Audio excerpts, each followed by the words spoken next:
King Charles III will be crowned at Westminster Abbey on May 6, 8 months after his accession to the throne.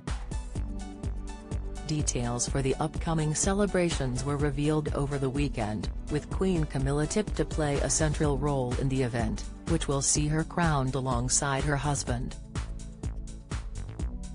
Buckingham Palace has so far remained tight-lipped over who will be included in the guest list for the historic event, but it is believed that a number of charity representatives, foreign royals, government officials and faith leaders are likely to be part of the congregation. It is currently thought that Prince Harry and his wife Meghan Markle are unlikely to attend the ceremony, and according to some experts and insiders, the decision may not be left to the monarch. The Duke and Duchess of Sussex's strained relationship with the royal family has been in the spotlight since the release of their explosive Netflix documentary series in December and the publication of Harry's tell-all memoir earlier this month. Historian Dr. George Gross, visiting research fellow in theology at King's College London, said it's very difficult to know at the moment whether the couple, who live overseas in Montecito, California, will be in attendance. Speaking previously to Express.co.uk, he explained, "I think it's a real unknown. If you have them there, does it make that a story? If you don't have them there, does that also make it a story? I think what the palace will want to do above else, whoever the guests are, is to keep the focus on the monarch."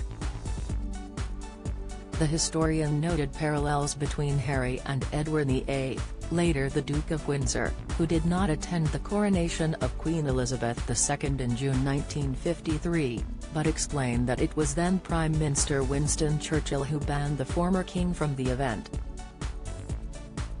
Charles to break silence on Harry and Meghan in Christmas speech with no hidden messages. King Charles III will break Buckingham Palace's silence on Prince Harry and Meghan Markle during his first ever Christmas speech, royal sources have claimed. The royal household has remained tight-lipped on the couple since their Netflix docuseries came out. What could the king say in the speech? Find out more here. The historian's parallel is that of Edward VIII who, of course, did not attend the coronation, and that was a state's decision, or rather it seems that it was Churchill's decision, he said. That's because this is also a state function, so in some ways it's also up to the Prime Minister to decide and provide his advice. Charles has reportedly been encouraged to use the so-called Churchill precedent, allowing him to take the impossible decision of Harry's attendance out of his hands and into Rishi Sunak's. Following the furore over the Duke of Sussex's memoir Spare, the king would face the difficult choice of either banning his son or enduring a media circus over Harry and his wife's attendance. The coronation is a state event and funded by the state, a source told the Mail on Sunday. So, in the same way that Winston Churchill advised the Duke of Windsor to stay away, the decision of whether to invite Harry, who has no official royal role and no state function at the ceremony, will be down to the government rather than just his father. However, Whitehall insiders said, traditionally, the royal household provides us with the number of royal guests, without giving their identity, and we construct the arrangements on that basis. Mr. Gross told Express.co.uk,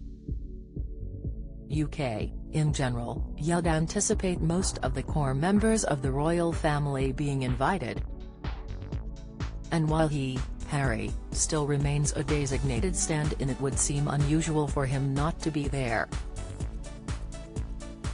He also recognized the difference in status between the two royals, as well as the fact the Duke of Sussex is the king's second son, and stressed that the parallel between Harry and Edward isn't perfectly fitting, saying, "The possible parallel is Edward VIII, but that's actually elevating Harry's status as he hasn't been a king." After an 11-month reign, Edward abdicated the throne, choosing love over duty when he gave up his royal destiny to marry American divorcee Wallis Simpson. His abdication, in December 1936, meant that his younger brother acceded the throne as King George VI, and in turn, made the heir apparent his niece then Princess Elizabeth, who later ruled as the longest-reigning British monarch in history, Queen Elizabeth II. Following his and Wallace's wedding, Edward was given the title of Duke of Windsor and lived the majority of his life in exile in France. He and the Duchess of Windsor rarely returned to the UK and kept a distance from the royal family. Some 17 years after the abdication, Elizabeth had acceded the throne and Prime Minister Winston Churchill resolved the difficult dilemma over the possible attendance of the exiled king at the new monarch's coronation.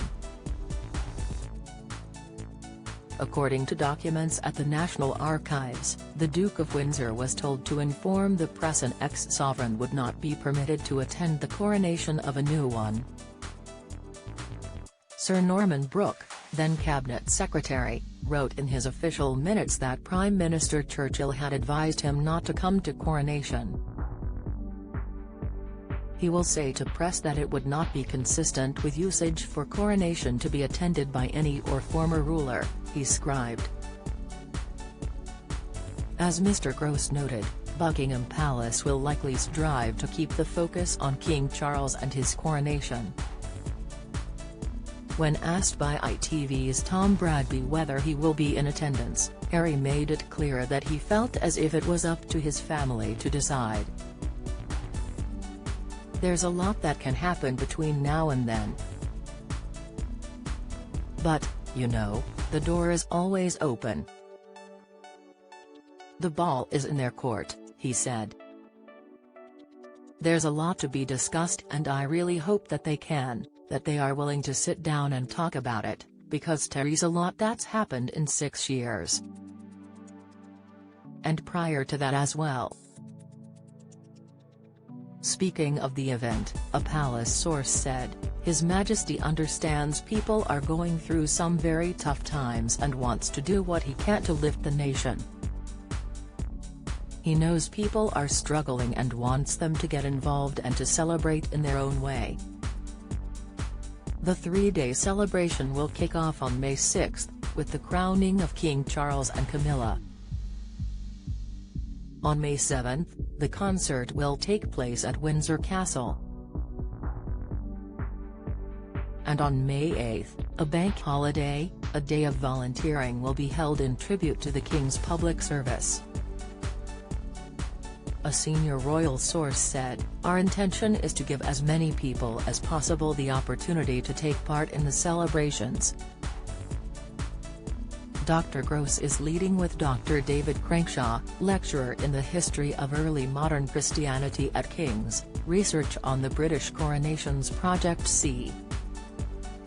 973 present, a comprehensive analysis of what these events reveal about our past, our present and about ourselves.